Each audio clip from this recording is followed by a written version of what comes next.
All right, everybody, welcome back. So, it's been a while since I've done a video, mostly just because I've been extraordinarily busy with doing a whole bunch of weird upgrades and different things to this mod. Yeah, it's really grown into quite the beast. So let's go ahead and get started. I think I've got it to a good point. So let's go ahead and see what it looks like. So first off, we're going to do a scenario start for the ruins of Valdurum. Now, the ruins themselves have not actually changed. The adventure itself, I've kind of changed some things around in the deaths, but overall, though, the adventure Ruins of Valdurum is actually the exact same as it was before. The difference comes mostly in the core, where I have upgraded a lot of. I guess I should have chose people better. It doesn't matter. Where I did a lot of upgrading to core functionality. So starting off, we're going to have the same Valdurum start with Tristram over here. The difference being that now, first off, little quality of life thing is I went ahead and I basically I turned off all the forbidding things. I allowed them to grab everything on the map. So if you start off and you just plop down a storage zone, then they'll automatically start running around the town, collecting items to put in it. So one of the big things that you're going to find first off is this right here. This is going to be an adventurer's table. This is going to be the main thing for crafting various items. I'm going to have to remove some of those. For crafting various items such as the bundle of flares and the adventurer's backpack. So right now everybody's collecting up. You'll also find several adventurer's backpacks throughout the town. There should be 3 to start, enough for your starting pawns. Right here we have one. The backpack itself is an apparel item, but you'll notice that it actually is on the back layer, so therefore it does not compete with any other layers. But it also allows you guys to carry 50 more carry weight. So with that right there, for hauling all these things, it's actually not a bad thing to have. So I'm gonna go ahead and put that up on somebody. Something else you'll find is this right here, which is our adventurer's flares. The flares are going to be the main thing that we have to fight against the darkness. Oh, look, she just found some more. Let me go ahead and equip up some flares afterward. Looks like she's grabbing her armor. You grab these flares.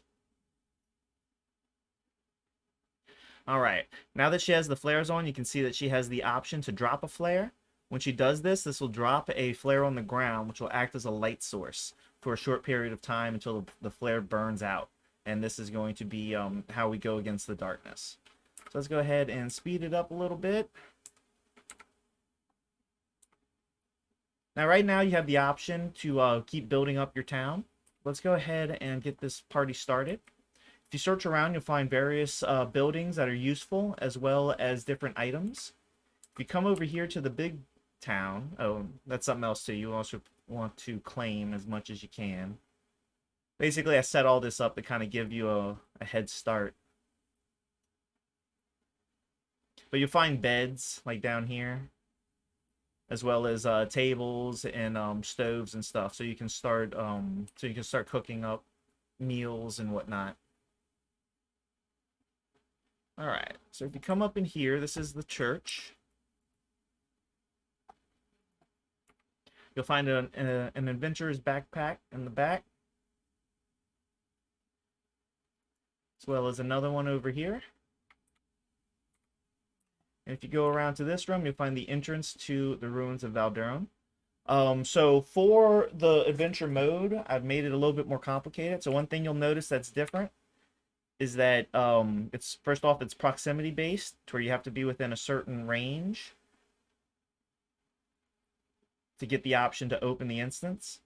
Once you open the instance, you'll get you have the option of seeing this explainer panel, in which case is basically outlining different aspects of playing in adventure mode.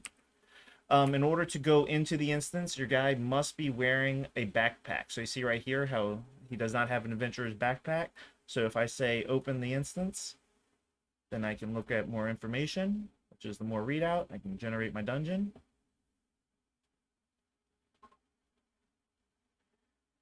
And here we are. And then you'll notice that it won't let me push this person in because they are not a party member. However, if I come over here and I forswear this, and then I come back, they will now be able to get pushed into the dungeon. So once they're in the dungeon, they have now officially been added to the dungeon's party. Party members inside the dungeon will have their own little health readout up top over here. The readouts are going to have three main categories. The first one being pain. Pain is on a scale of 0 to 100. Your pain shock threshold determines when your guy is going to pass out or get downed.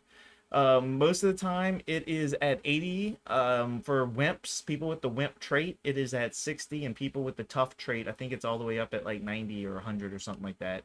Your vitality is going to be a general measure of your combat effectiveness, given mental, physical, and situational variables.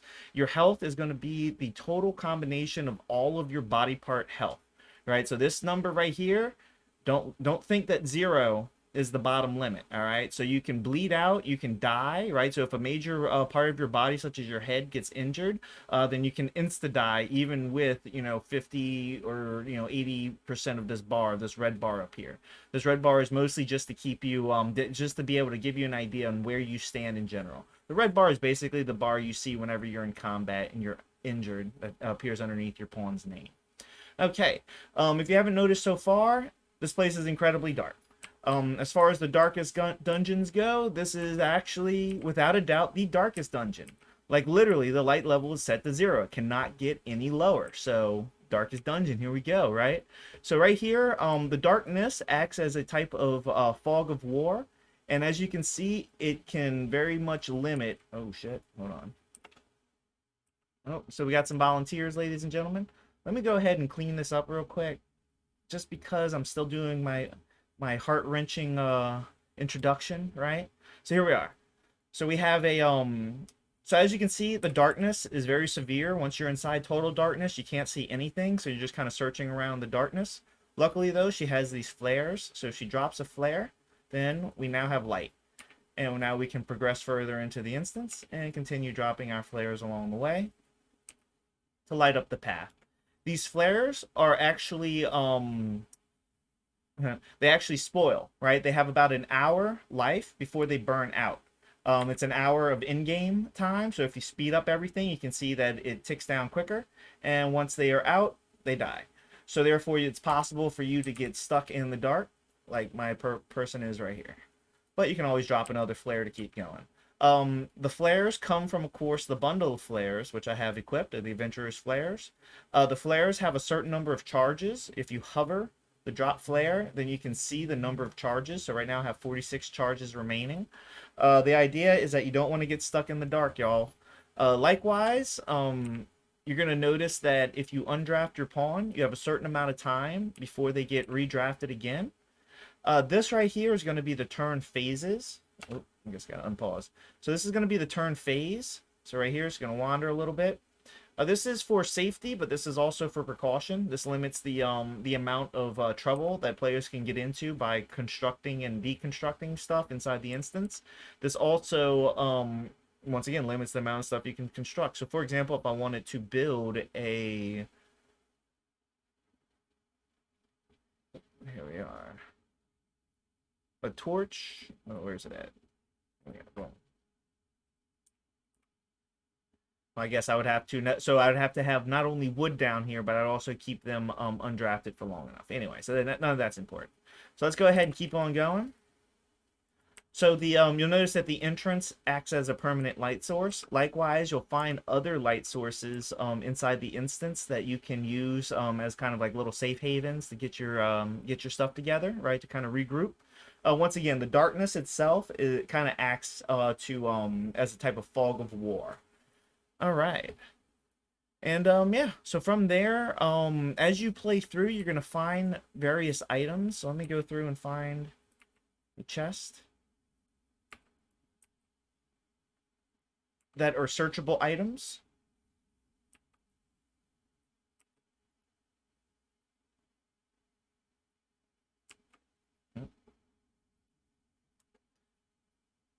take care of this guy real quick.